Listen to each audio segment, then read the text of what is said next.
गणेशाय नमः।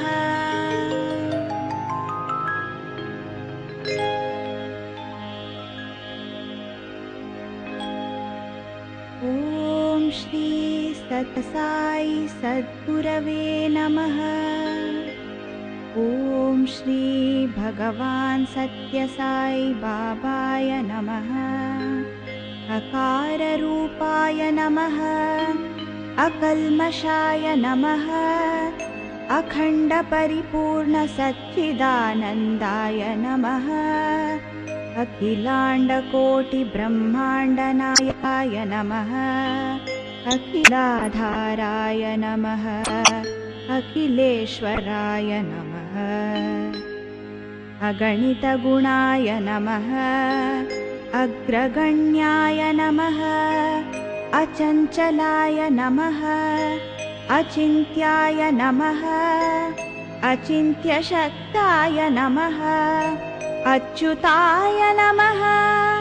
अणुवे नमः। अतिरूपलावण्यस्वरूपाय नमः। अतिसुन्दरवदनाय नमः। अतिप्रेमप्रदर्शकाय नमः। अतीताय नमः। अतुल्याय नमः। अत्युद्धाराय नमः। अद्भुतचर्याय नमः। अद्भुतविग्रहाय नमः। अदृश्याय नमः। अर्धनारीश्वराय नमः। अनन्ताय नमः।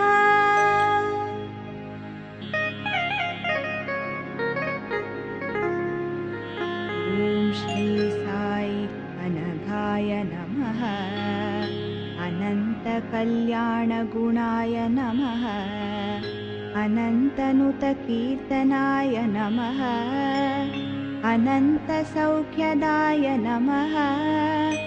अन्नवस्त्रदाय नमः। अनाथनाथाय नमः। अनाथवत्सलाय नमः। अनाथरक्षकाय नमः। अनादिनिधानाय नमः। अनामयाय नमः। अनिवृत्तात्मने नमः। अनुग्रहकर्त्रे नमः। अनेकमूर्तये नमः। अन्तर्यामिने नमः। अन्तःकरणशुद्धिप्रदाय नमः। अपराजिताय नमः। अपरूपशक्तये नमः। अपवर्गप्रदायकाय नमः। अपमृत्युनाशकाय नमः। अपान्तरात्मने नमः। अपारशक्तये नमः। अपूर्वशक्तये नमः। अप्रमेयाय नमः। अभयप्रदाय नमः। अभयहस्ताय नमः।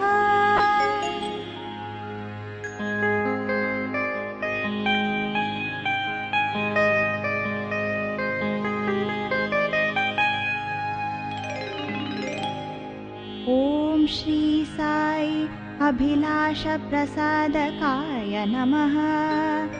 अभीष्टप्रदायकाय नमः। अभेदानन्दप्रदाय नमः। अमराय नमः। अमरप्रभवे नमः। अमराधीश्वराय नमः। अमलाय नमः। अमर्त्याय नमः। अमितपराक्रमाय नमः। अमितनाशनाय नमः। अमृताय नमः। अमृतवर्षिणे नमः। अमृतभाषिणे नमः। अमोघसम्पन्नाय नमः। अरविन्दाक्षाय नमः। अरुणाचलाय नमः। अरूपाव्यक्ताय नमः। आरोग्यदृढगात्रप्रसादकाय नमः।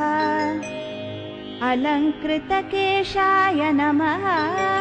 अवतारमूर्तये नमः अविघ्नकाराय नमः अव्यक्ताय नमः अव्यक्तरूपाय नमः अव्याय नमः अशक्यरहिताय नमः।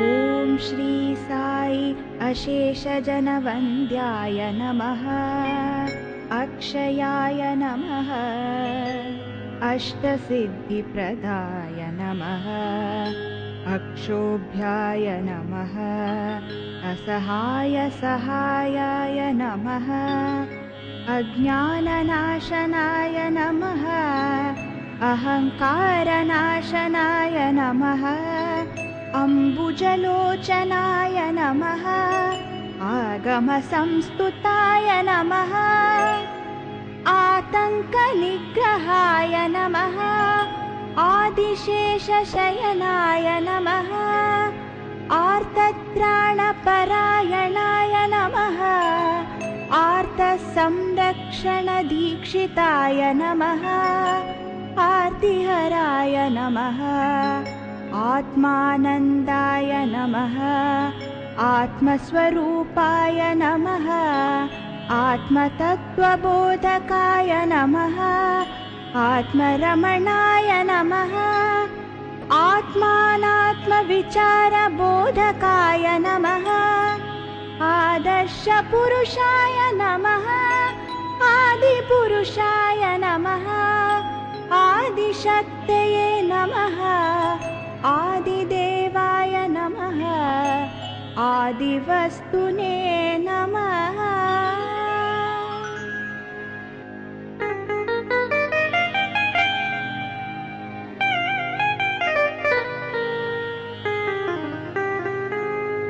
ॐ श्री साई आदिकूर्माय नमः आदिवराहाय नमः आद्याय नमः आद्यन्तरहिताय नमः आधारशक्तये नमः आधारनिलयाय नमः आदिव्याधिहराय नमः आढ्याय नमः आनन्दाय नमः आनन्ददाय नमः आनन्दभरिताय नमः आनन्दप्रसादकाय नमः आनन्दरूपाय नमः आपद्बान्धवाय नमः आपन्निवारकाय नमः आपस्तम्भसूत्राय नमः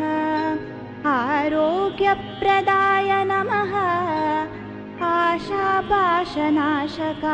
नमः आश्रितरक्षकाय नमः आश्रितवत्सलाय नमः आश्चर्यरूपाय नमः आश्चर्यप्रवर्तकाय नमः आह्लादवदनाय नमः आञ्जनेयाय नमः।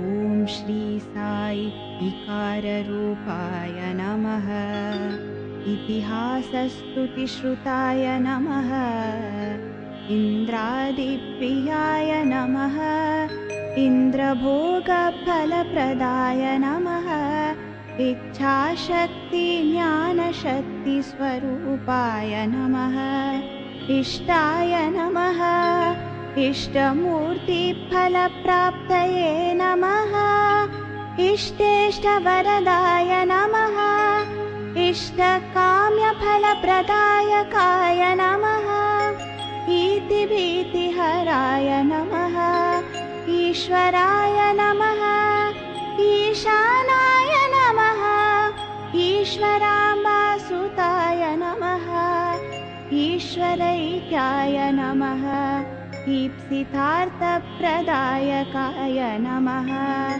ऐषणात्रयवर्जिताय नमः उत्तमाय नमः उत्तमगुणसम्पन्नाय नमः उत्कृष्टाय नमः उत्साहाय नमः उदाराय नमः उदारकीर्तये नमः बुद्धिप्रसादिने नमः उपदेष्ट्रे नमः उपद्रवहरणाय नमः उपाधिनिवर्तकाय नमः उन्नताय नमः उन्मेषाय नमः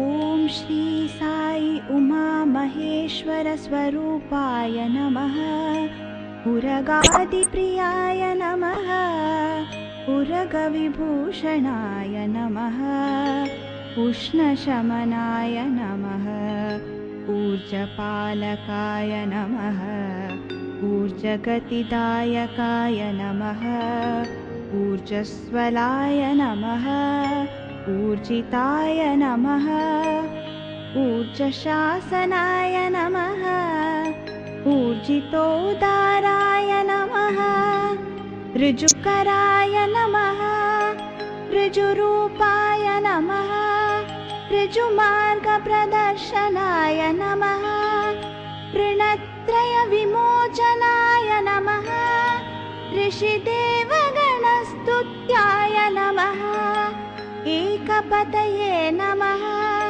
एकांगाय नमः एकांताय नमः एकस्मै नमः एनौघनाशाय नमः ऐश्वर्याय नमः ऐश्वर्यदायकाय नमः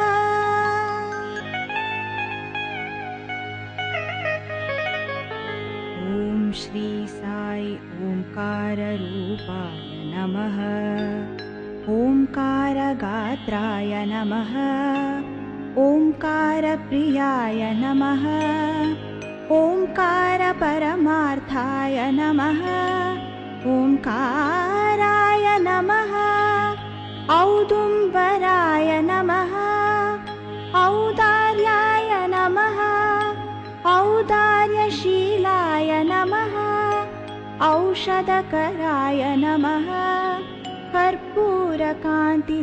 कर्पूरकान्तिधवलितशोभाय नमः कमनीयाय नमः कर्मध्वंसिने नमः कर्मदाय नमः कर्मयोगिविशारदाय नमः करुणाकराय नमः करुणासागराय नमः करुणानिधये नमः करुणारससम्पूर्णाय नमः करुणापूर्णहृदयाय नमः कलानिधये नमः कलाधाराय नमः कलियुगवरदाय नमः कलिकल्मषनाशिने नमः कलितापहृदे नमः कलुषविदूराय नमः कल्याणगुणाय नमः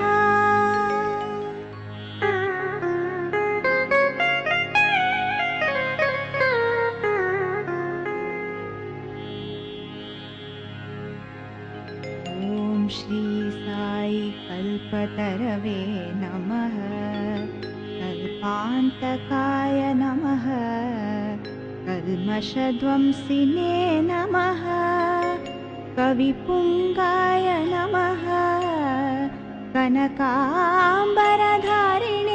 नमः कलङ्करहिताय नमः कामरूपाय नमः कामनाशनाय नमः कामक्रोधध्वंसिने नमः कामितफलप्रदायकाय नमः कारणाय नमः कार्यकारणशरीराय नमः कार्यकारणनिर्मुक्ताय नमः कारुण्यमूर्तये कालमूर्तये नमः कालाय नमः कालकालाय नमः कालकण्ठाय नमः कालातीताय नमः कालदर्पदमनाय नमः कालभैरवाय नमः काषायाम्बरधारिणे नमः कुशलाय नमः कुबेराय नमः कुमारगुरुपराय नमः कुवलेक्षणाय नमः कूटस्थाय नमः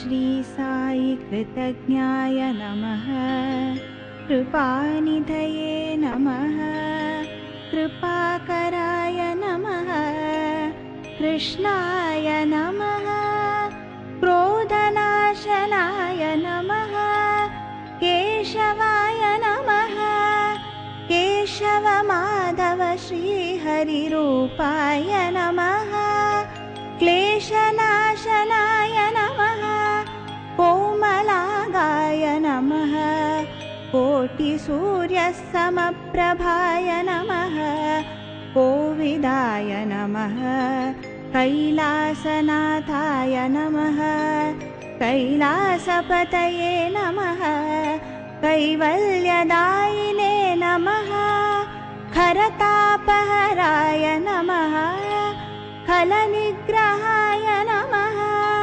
केचरस्तुताय नमः केचरजनप्रियाय नमः ख्याताय नमः ख्यातिप्रदायकाय नमः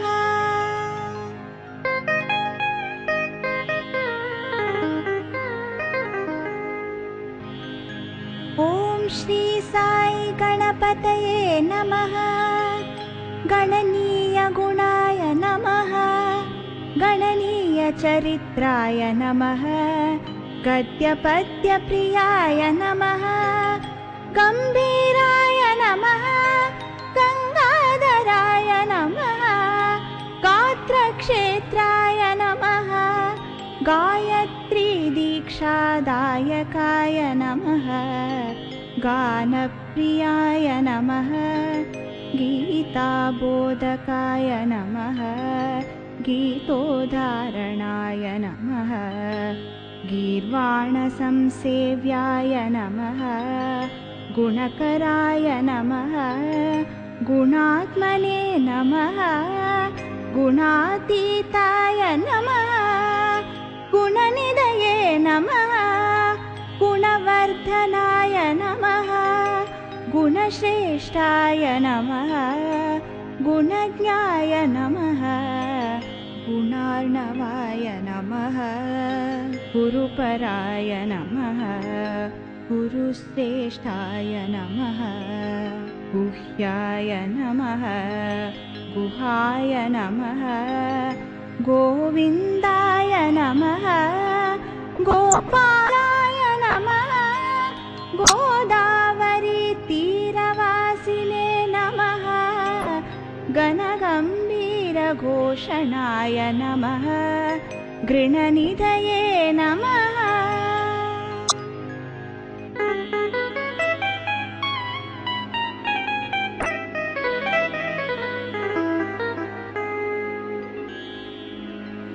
ॐ श्री साई चतुराय नमः चतुष्षष्टिकलानिधये नमः चतुर्वेदसम्पन्नाय नमः चतुर्वेदशिरोरत्नाय नमः चैतन्याय नमः चैत्राय नमः चन्द्रकलाय नमः चन्द्रशेखराय नमः चन्द्रार्ककोटिसदृशाय नमः चञ्चलनाशनाय नमः चारुरूपाय नमः चारुशीलाय नमः चिदम्बरेशाय नमः चित्स्वरूपाय नमः चिदाभासाय नमः चिदानन्दाय नमः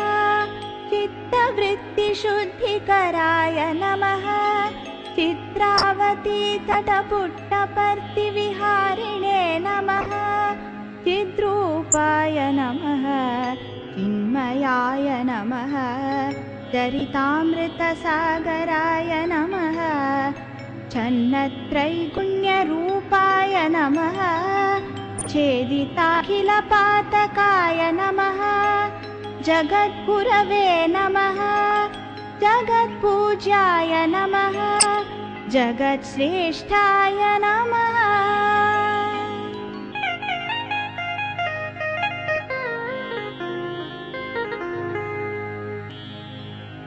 ॐ श्री साई जगत्पतये नमः जगद्रक्षकाय नमः जगत्प्रियाय नमः जगत्साक्षिणे नमः जगत्सेव्याय नमः जगद्विभवे नमः जगदीशाय नमः जगदोद्धारणाय नमः जगदानन्दजनकाय नमः जगन्नाथाय नमः जगन्मायाय नमः जगन्मोहनाय नमः जैने नमः जयप्रदाय नमः जनप्रियाय नमः जनाश्रयाय नमः जनजन्मनिबर्हणाय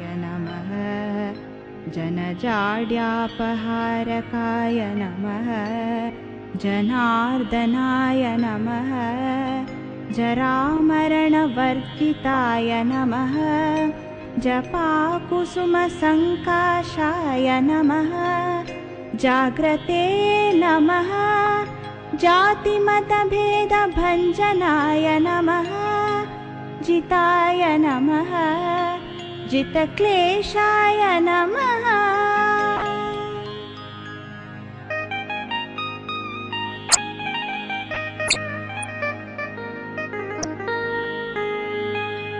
ॐ श्री साई जितेन्द्रियाय नमः जीवाधाराय नमः ज्योतिर्मयाय नमः ज्योतिप्रकाशाय नमः ज्योतिस्वरूपाय नमः जोडियादिपल्लिसोमप्पाय नमः तर्कशास्त्रपण्डिताय नमः तत्पराय नमः तत्पुरुषाय नमः तपोमयाय नमः तपोरूपाय नमः तपोनिधये नमः तपोवनप्रदात्रे नमः तापत्रयनिर्मुक्ताय नमः तापसहृदवासिने नमः तारकस्वरूपाय नमः तारकमन्त्राय नमः तीर्थाय नमः तीव्राय नमः तीक्ष्णाय नमः त्रिकालज्ञाय नमः त्रिगुणात्मकाय नमः तृप्ताय नमः त्रिमूर्तये नमः त्रयीमयाय नमः।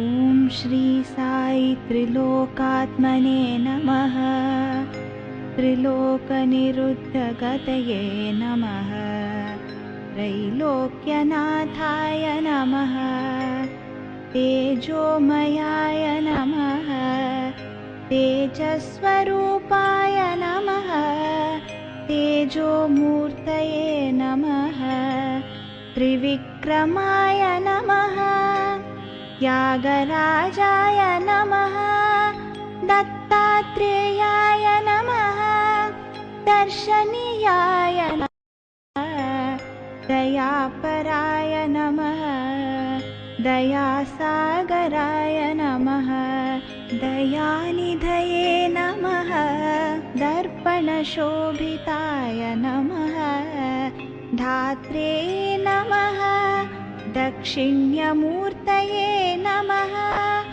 दानशीलाय नमः दानशूराय नमः दानप्रियाय नमः दानधर्मपराय नमः दामोदराय नमः दिगम्बराय नमः दिव्यज्ञाय नमः दिव्यरूपाय नमः दिव्यसुन्दराय नमः दिव्याय नमः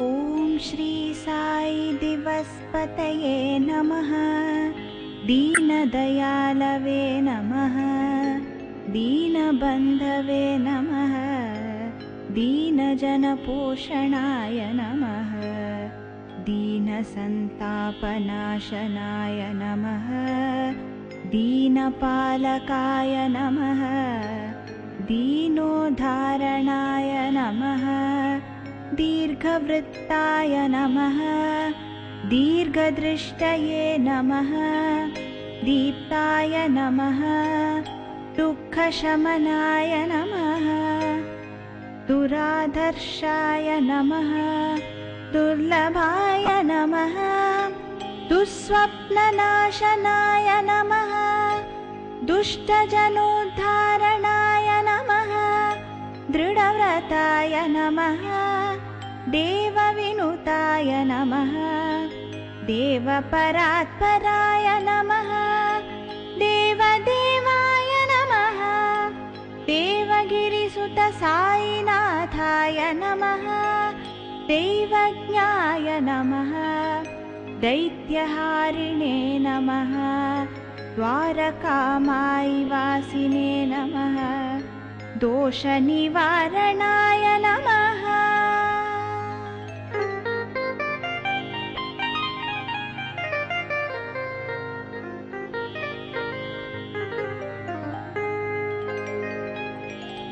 ॐ श्री साई धनपतये नमः धनमाङ्गल्यदायकाय नमः धनधान्यदायकाय नमः धनाध्यक्षाय नमः धन्याय नमः धर्मपराय नमः धर्मचारिणे नमः धर्मतत्पराय नमः धर्मपोषकाय नमः धर्मसंस्थापनाय नमः धर्मपरायणाय नमः धर्मशास्त्रज्ञाय नमः धर्महेतवे नमः धर्मकृते नमः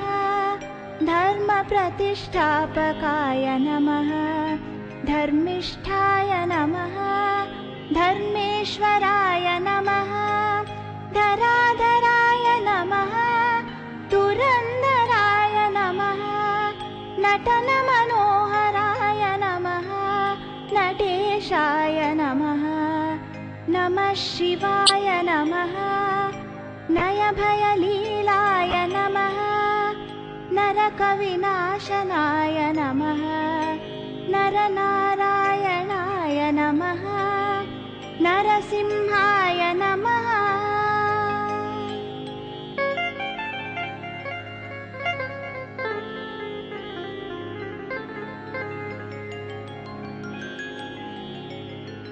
ॐ श्री साई नवनीतनटाय नमः नवनीतविग्रहाय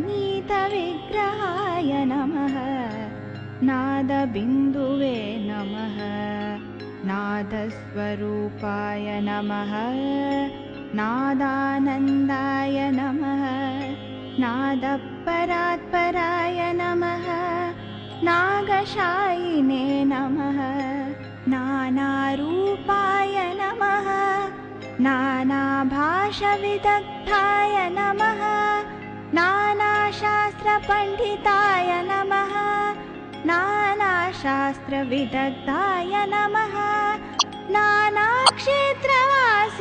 नमः नामरक्षापरायणाय नमः नारदीयभक्तिबोधकाय नमः नागमस्तुताय नमः निर्गुणाय नमः निर्जलाय नमः नित्यरञ्जनाय नमः नित्यशुद्धाय नमः नित्यानन्दाय नमः नित्यपुष्टाय नमः नित्यवैभवाय नमः नित्योत्सवाय नमः।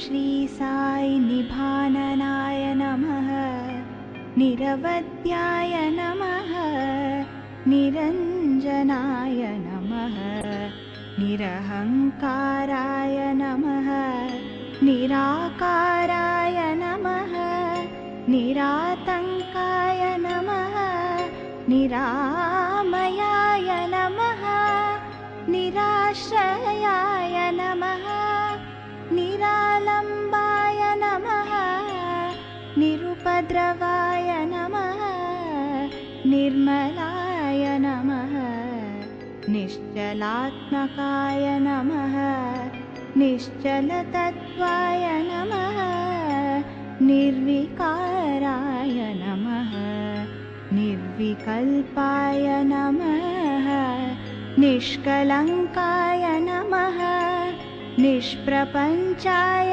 नमः निस्सङ्गाय नमः नृत्यलोलाय नमः नृत्यसुन्दराय नमः नैकरूपाय नमः न्यास्तदेहबहिसञ्चारिणे नमः नीलकण्ठाय नमः नीलाय नमः नीरजाक्षाय नमः नीलमेघश्यामलाय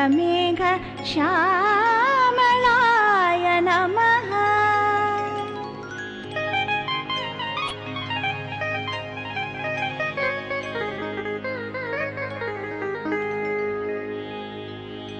ॐ श्री साई नेत्रानन्दभरिताय नमः पर्तिविहाराय नमः पर्तिग्रामोद्भवाय नमः पर्तिपुरीशाय नमः पर्तिक्षेत्रनिवासिने नमः पतितपावनाय नमः पद्मपुरीशाय नमः पद्मदलनेत्राय नमः पद्मनाभाय नमः पण्डितपण्डिताय नमः पङ्कजनयनाय नमः पशुपतये नमः परब्रह्मणे नमः परमात्मने नमः परमेश्वराय नमः परब्रह्मरूपाय नमः परमैश्वर्यकारणाय नमः परमपवित्राय नमः परमानन्दमूर्तये नमः परमार्थाय नमः परप्रकाशाय नमः परहिताय नमः परमस्पष्टाय नमः परात्पराय नमः।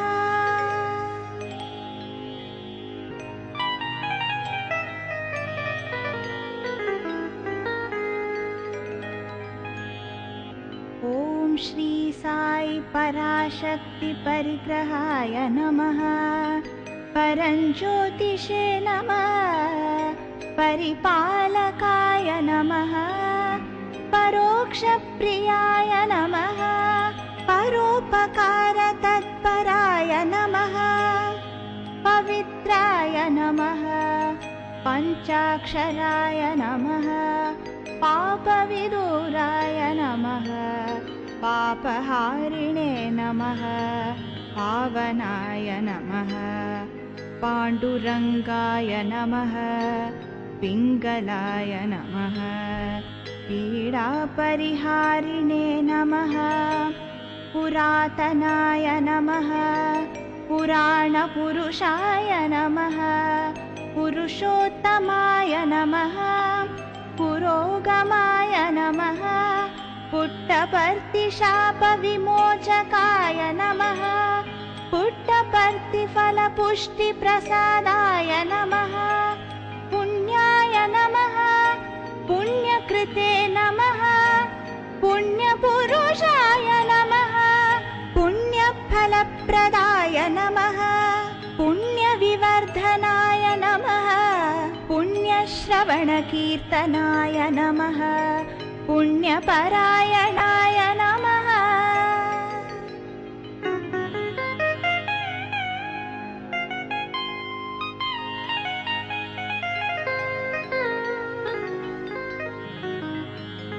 ॐ श्री साई पुलकभूषणाय नमः पुण्डरीकाक्षाय नमः पूर्णाय नमः पूर्णबोधाय नमः पूर्णानन्दाय नमः पूज्याय नमः पूर्वजाय नमः प्रकाशात्मने नमः प्रग्रहाय नमः प्रत्यक्षाय नमः प्रत्यक्षमूर्तये नमः प्रधानपुरुषाय नमः प्रणवाय नमः प्रणवनाथाय नमः प्रणवस्वरूपाय नमः प्रणवानन्दाय नमः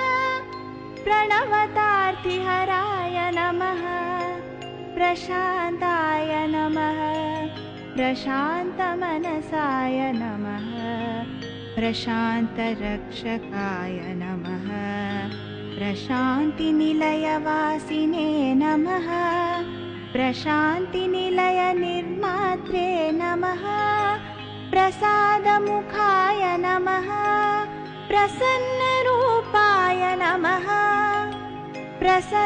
प्रसन्नार्तिहराय नमः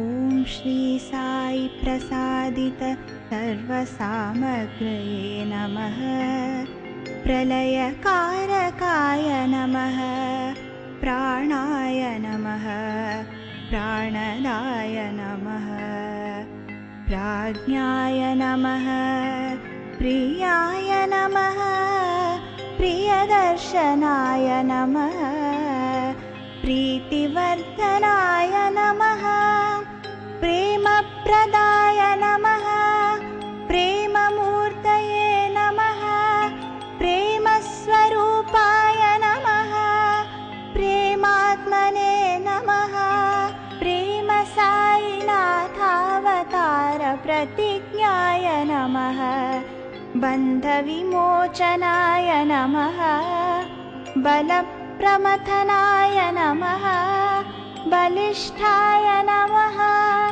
बहुरूपविश्वमूर्तये नमः बिन्दुवासिने नमः बीजाय नमः ब्रह्मरूपाय नमः ब्रह्मविवर्धनाय नमः ब्रह्मचारिणे नमः ब्रह्मानन्दाय नमः ब्रह्मेश विष्णुरूपाय नमः ब्रह्मोपदेशकर्त्रे नमः बृहते नमः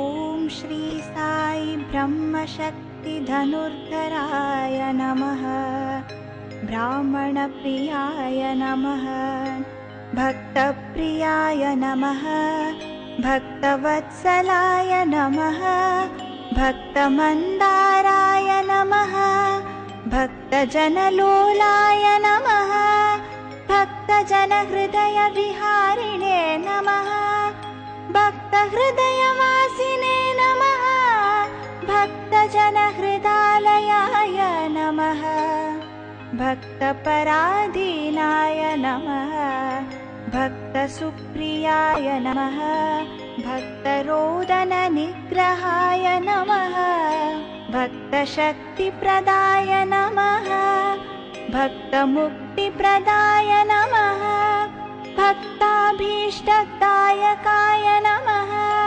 भक्ताभीष्टवरदाय नमः भक्ताभीष्टदेवतामूर्तये नमः भक्तानुग्रहमूर्तये नमः भक्तावनसमर्थाय नमः भक्तावनप्रतिज्ञाय नमः भक्ताभीष्टकाम्यफलप्रदाय नमः भक्तिज्ञानप्रदाय नमः भक्तिज्ञानप्रदीपाय नमः भक्तिविवर्धनाय नमः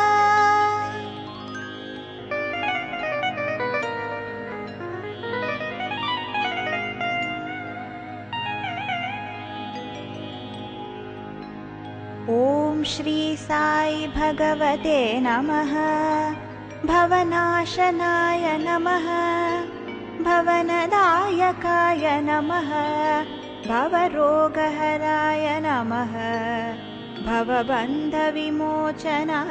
नमः भवतापहराय नमः भवभयभञ्जनाय नमः भवभयहराय नमः भव्याय नमः भजनप्रियाय नमः भस्मदाय नमः भस्माविर्भवहस्ताय नमः भस्मोद्धूलितविग्रहाय नमः भस्मोद्धूलितसर्वाङ्गाय नमः भारद्वाजऋषिगोत्राय नमः भागवतप्रियाय नमः भाग्यवर्धनाय नमः भावाय नमः भास्कराय नमः भिषग्वराय नमः भुवनेश्वराय नमः भक्तिमुक्तिस्वर्गापवर्गदायकाय नमः भूतवासाय नमः भूतभविष्यद्भाववर्जिताय नमः भ्राजिष्णवे नमः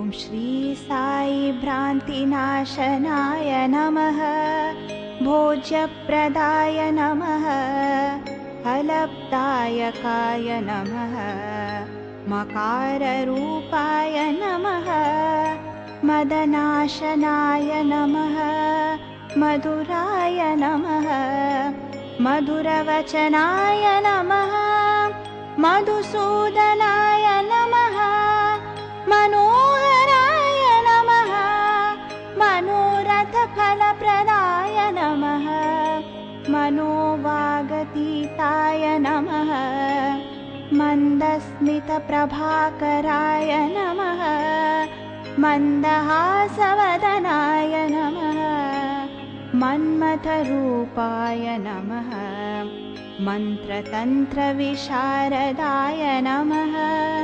मन्त्रतन्त्रविदग्धाय नमः मन्त्रसाराय नमः मन्त्राय नमः महते नमः महनीयगुणात्मने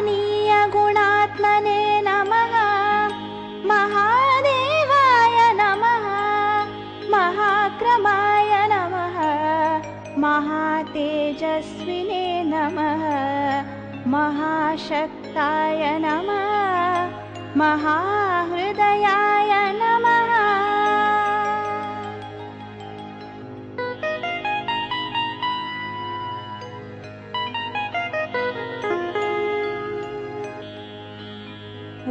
श्री साई महानिधये नमः।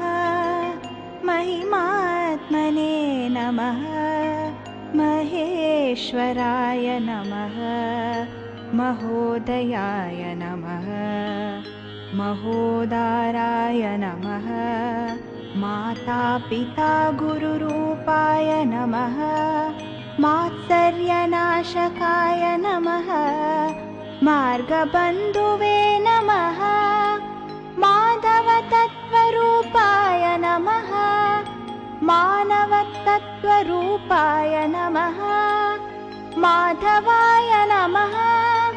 मानसंरक्षकाय नमः। मान्याय नमः। मायातीताय नमः। मायारहिताय नमः। मायानाशनाय नमः। मायाविमोचनाय नमः। मायामानुषरूपाय नमः। मारजनकाय नमः। मुनिप्रियाय नमः। मुनिजनसेविताय नमः। मुक्तिप्रदाय नमः। मूर्तित्रयस्वरूपाय नमः। मूलाधाराय नमः। मूलप्रकृतये नमः।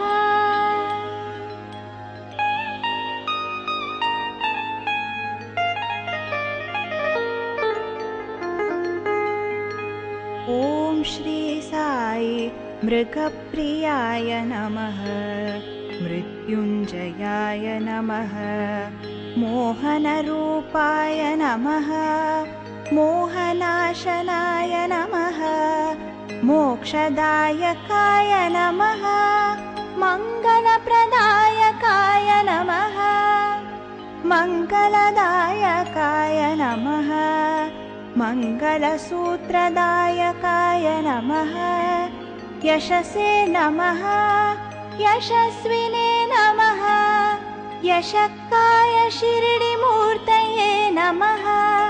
यमशिक्षानिवारणाय नमः। यमुनातीरविहारिणे नमः। यक्षकिन्नरगन्धर्वस्तुत्याय नमः।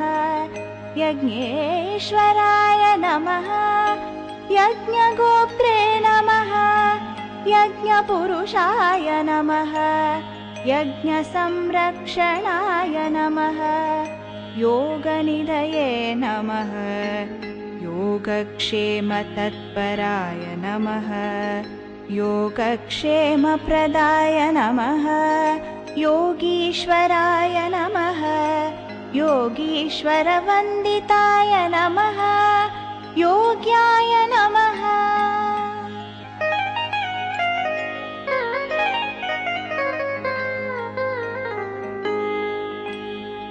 ॐ श्री साई रत्नाकरवंशोद्भवाय नमः।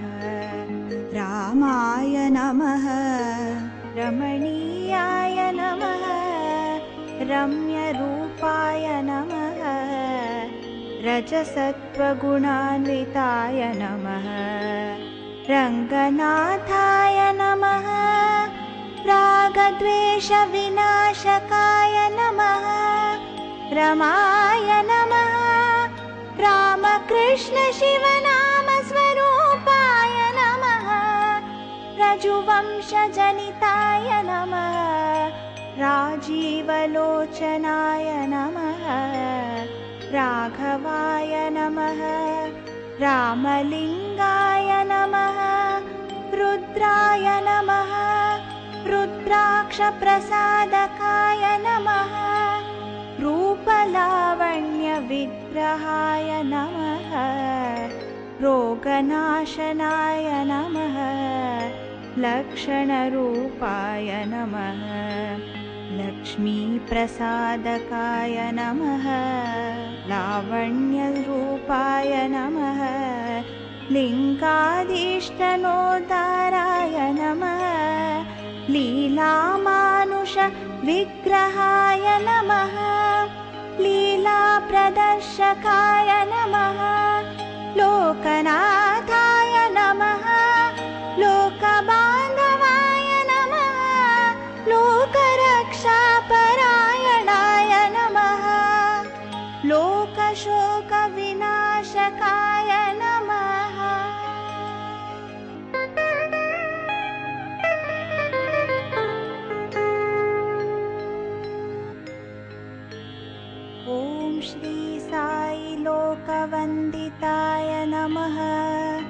लोकपूज्याय नमः लोकाध्यक्षाय नमः लोभनाशनाय नमः लोहिताक्षाय नमः वरदाय नमः वरप्रसादकाय नमः वरशीलाय नमः वरगुणाय नमः वरिष्ठाय नमः वरेण्याय नमः वन्द्याय नमः वश्याय नमः वंशवर्धनाय नमः वसुप्रदाय नमः वागीश्वराय नमः वाचस्पतये नमः वामनाय नमः वासुदेवाय नमः विकल्पपरिवर्जिताय नमः विघ्नविनाशकाय नमः विघ्नेश्वराय नमः विचेतनाय नमः वितीर्णामृतबिन्दुवे नमः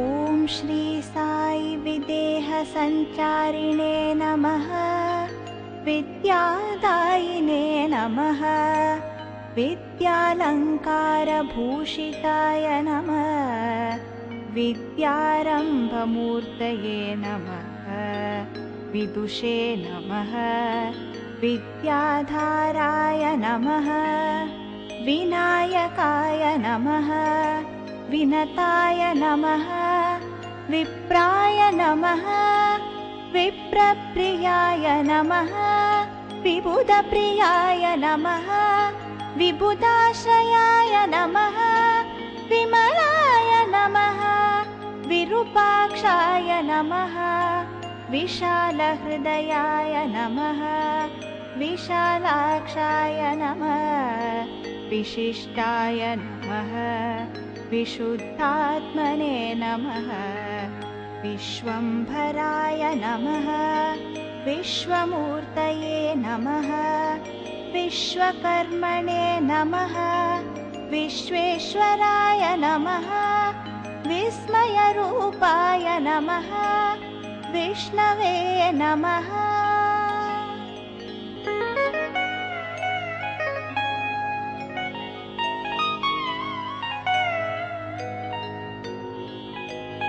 श्री साई व्याख्यातदेवाय नमः व्यक्तदेवाय नमः व्यापकाय नमः वीणागानप्रियाय नमः वृत्तिसंस्काराय नमः वृन्दावनसञ्चारिणे नमः वेङ्कटेशरमणाय नमः वेदपुरुषाय नमः वेदात्मने नमः वेदांगाय नमः वेदकृते नमः वेदगर्भाय नमः वेदवेद्याय नमः वेदसाराय नमः वेदवेदान्ततत्त्वदायकाय नमः वेदविद्वत्संरक्षाय नमः वेदशास्त्र इतिहासव्युत्पत्तये नमः वेदाधीश्वराय नमः वेदान्तसाराय नमः वेदान्तविमलाय नमः वैकुण्ठपतये नमः शक्तिप्रदाय नमः शक्तिदाराय नमः शीलाकिलाय नमः शत्रुमर्दनाय नमः शत्रुप्रतापनिधनाय नमः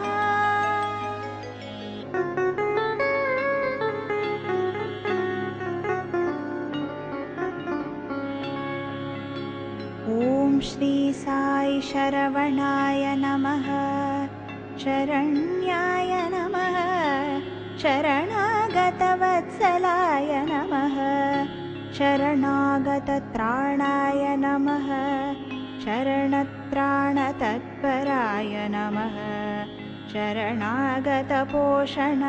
नमः शशिशेखराय नमः शान्ताय नमः शान्ताकाराय नमः शान्तमूर्तये नमः शान्तमानसाय नमः शान्तस्वरूपाय नमः शान्तजनप्रियाय नमः शान्तिदायकाय नमः शान्तिदेवाय नमः शाश्वताय नमः शिवाय नमः शिवशङ्कराय नमः शिवशक्तिस्वरूपाय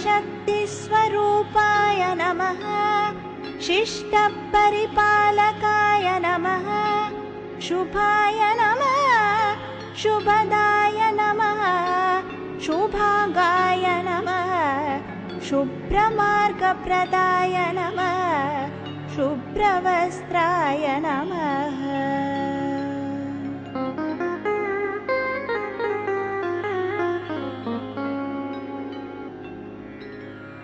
ॐ श्री साई शुद्धाय नमः शुद्धस्फटिकरूपाय नमः शुद्धसत्त्वस्थिताय नमः शुद्धज्ञानमार्गदर्शकाय नमः शून्यमण्डलमध्यस्थिताय नमः शून्यमण्डलवासिने नमः श्रीधराय नमः श्रुतिसागराय नमः श्रुतिस्मृतिसम्पन्नाय नमः श्रेष्ठाय नमः श्रेयोवहाय नमः शेषशायिने नमः शोकनाशाय नमः शोभनाय नमः श्यामसुन्दराय नमः षण्मुखाय नमः शिरडी साई मूर्तये नमः शिरडी साई अभेदशक्त्यावताराय नमः शिरडीपुरीनाथाय नमः क्षमाधाराय नमः क्षयापकाराय नमः क्षयवृत्तिविनिर्मुक्ताय नमः क्षात्रनाशकाय नमः क्षामनिवारिणे नमः क्षामवर्जिताय नमः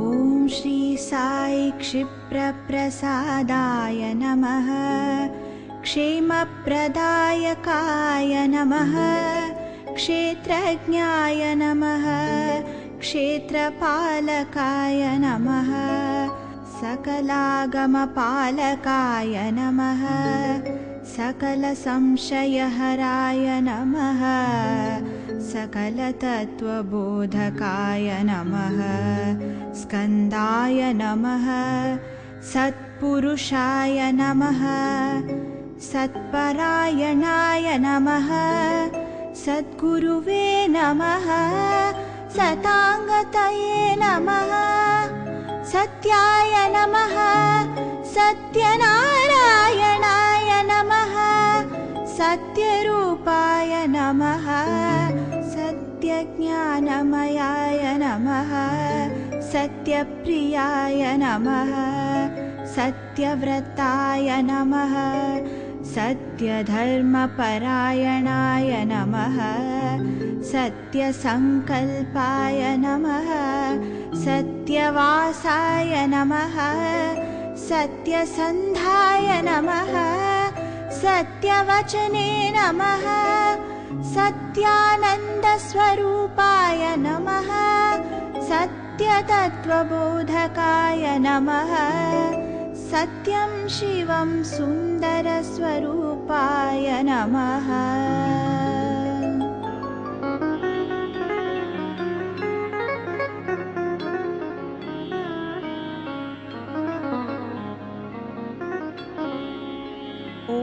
श्री साई सत्यस्वभावाय नमः। सत्यरूपाय नमः। सत्त्वचिन्तकाय नमः। सदाशिवाय नमः। सदा भक्तचिन्तनाय नमः। सदानन्दाय नमः। सनकादिमुनिस्तुताय नमः। सनातनाय नमः। सनातनधर्मबोधकाय नमः। सनातनसारथये नमः। सन्निवासाय नमः। सन्देहनिवारिणे नमः। सन्मुनिशरणाय नमः। सन्न्यासिने नमः। सच्चिदात्मने नमः। सच्चिदानन्दाय नमः। समर्थाय नमः। संभवाय नमः। समदृष्टाय नमः। समरसगुणाय नमः। समरससम्पन्नाय नमः। समरससन्मार्गस्थापनाय नमः। समाधानतत्पराय नमः। समस्तदोषपरिग्रहणाय नमः।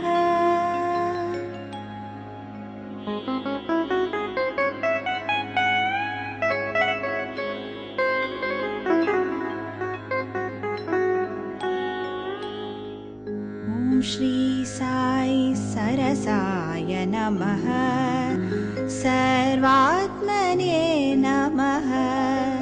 सर्वजनप्रियाय नमः। सर्वलोकपूज्याय नमः। सर्वशक्तिमूर्तये नमः। सर्वविद्याधिपाय नमः। सर्वसङ्गपरित्यागिने नमः। सर्वान्तर्यामिने नमः। सर्वभयनिवारिणे नमः। सर्वाधाराय नमः। सर्वदेवताय नमः। सर्वपुण्यफलप्रदायिने नमः। सर्वहृद्वासिने नमः। सर्वपापक्षयकराय नमः। सर्वविघ्नविनाशनाय नमः। सर्वरोगनिवारिणे नमः। सर्वसहायाय नमः। सर्वबाधाहाराय नमः। सर्वदुःखप्रशमनाय नमः। सर्वकष्टनिवारकाय नमः। सर्वाभीष्टप्रदाय नमः। सर्वमङ्गलकराय नमः। सर्वसिद्धिप्रदाय नमः। सर्वमतसम्मताय नमः। सर्वलक्षणसम्पन्नाय नमः।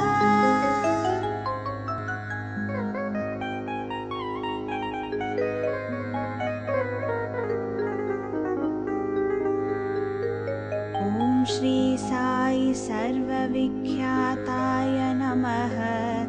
सर्वदेवतामूर्तये नमः। सर्वज्ञाय नमः। सर्वेश्वराय नमः। सहजात्मने नमः। सङ्कटहराय नमः। संवर्धकाय नमः। संकीर्तनप्रियाय नमः। संतृप्ताय नमः। संपूर्णाय नमः। संसारदुःखक्षयकराय नमः। संगीतसंतृप्ताय नमः। सत्सङ्गपूजिताय नमः। सारसाक्षाय नमः। साधकानुग्रहवटवृक्षप्रतिष्ठापकाय नमः। साधनाप्रेरकाय नमः। साधुवर्धनाय नमः। साधुजनपोषकाय नमः। शोभिताय नमः साधुमानसपरिशोधकाय नमः साधुजनरक्षकाय नमः सामगानप्रियाय नमः साक्षात्काराय नमः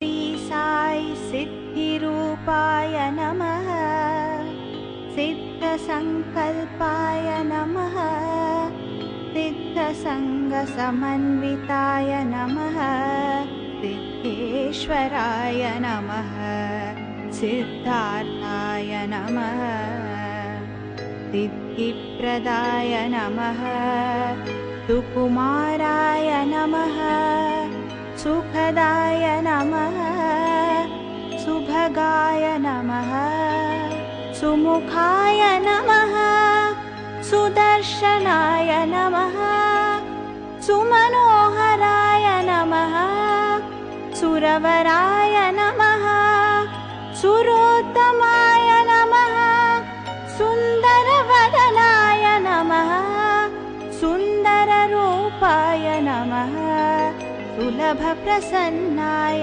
नमः सुलोचनाय नमः सुप्रसादाय नमः सुप्रदीपाय नमः सुशीलाय नमः सुहृष्टचित्ताय नमः सुजनपालाय नमः सुब्रह्मण्याय नमः सूक्ष्माय नमः सृष्टिस्थितिलयाय नमः सृष्टिस्थितिसंहारकाय नमः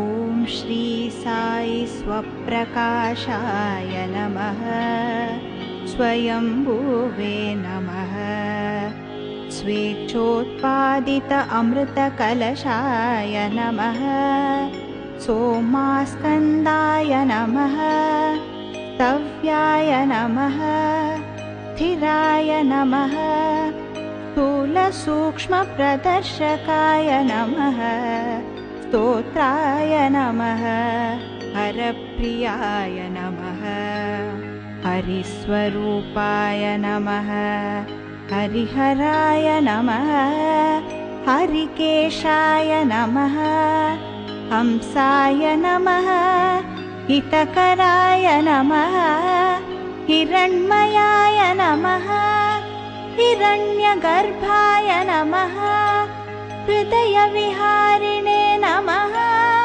हृदयग्रन्थिच्छेदकाय नमः ऋषिकेशाय नमः ज्ञानमूर्तये नमः ज्ञानस्वरूपाय नमः ज्ञानप्रकाशाय नमः ज्ञानावताराय नमः ज्ञानगम्याय नमः ज्ञानमहानिधये नमः ज्ञानसिद्धिदाय नमः ज्ञानवैराग्यदाय नमः ज्ञानचक्षुषे नमः ज्ञानमार्गप्रदर्शकाय नमः ज्ञाननेत्रसम्भूताय नमः ज्ञानेश्वराय नमः ज्ञानविज्ञानशोभिताय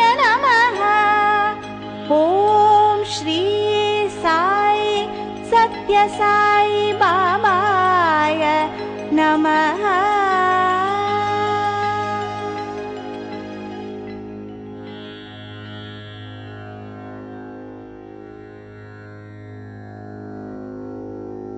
ओम श्री साई राम। श्री साई नाम सहस्रमेव मधुरं स्तोत्रं महत्साधनं।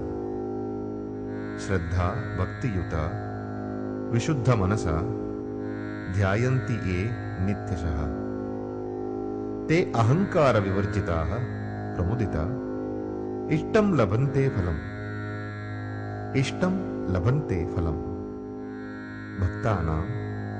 भक्तानां हृदि यान्ति नाम्नि रचिताः सर्वे सहस्रं गुणाः. Sai Sahasranama, a nectarine stotra, is a great spiritual practice. All the 1,000 virtues that the names extol get imbibed in the heart of a devotee who is bereft of ego and is blissful. He who meditates on it regularly with devotion, faith, and a pure mind is the one who achieves this coveted fruit. Om Shri Sai Ram.